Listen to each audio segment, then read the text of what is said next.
டேய் வன்னியர் தேவடியா பசங்களே, நம்மால் சிதம்பரம் மாவட்டத்தில் ஒரு பறையர் சமூகத்தை சார்ந்த ஒரு சின்ன கிராமத்தில் போயிட்டு உங்களோட வீரத்தை காட்டுற பொட்ட தேவடியா பசங்களே, உங்கள் அம்மாளுக்கு உங்கள் ஒப்பனுக்கு பிறந்தவங்க ஆம்பளையான்னு வந்தால் உம்மால வேலூர் மாவட்டம் ராணிப்பேட்டை, உங்கள் அம்மாவில் அம்பேத்கர் நகர் கோத்தா எங்கள் ஊரில் ஒரு வன்னியர் தேவடியா பசங்க எங்களை தொட்டு போயிட்டா பார்க்கலாம். ஏழைப்பட்ட மக்களுங்களுக்கு உங்கள் அம்மாவை கூதிராங்க பண்ணுறீங்களா? உம்மால வன்னியர் தேவடியா பசங்களை உங்கள் அம்மாவில் பாலமெல்லாம் அர்த்தம் போட்டுண்டா பறையண்டா. டேய் வீர பறையம், உங்கள் அம்மாவில் நீங்கள் தாங்க மாட்டீங்க. உங்கள் அம்மாவில் சின்ன சின்ன ஊரில் போய் கூதிராங்க பண்ணுறீங்களா?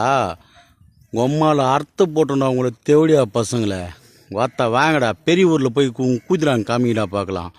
வன்னியர் தேவடியா பசங்களை உங்கள் அம்மாவில் பசங்களை போயிட்டு சின்ன ஊரில் போயிட்டு ஏமாற்றி உங்கள் அம்மாவில் அங்கே போய் வீடு வடிக்குது ஓட்டு வடிக்கின்ற தேவடியா பசங்களை உங்கள் அம்மாவில் நீங்கள் போய்க்கிறது எங்கள் புண்ணியத்தில்டா தேவடியா பசங்களை வன்னியர் நாரா குதி பிள்ளைங்களே.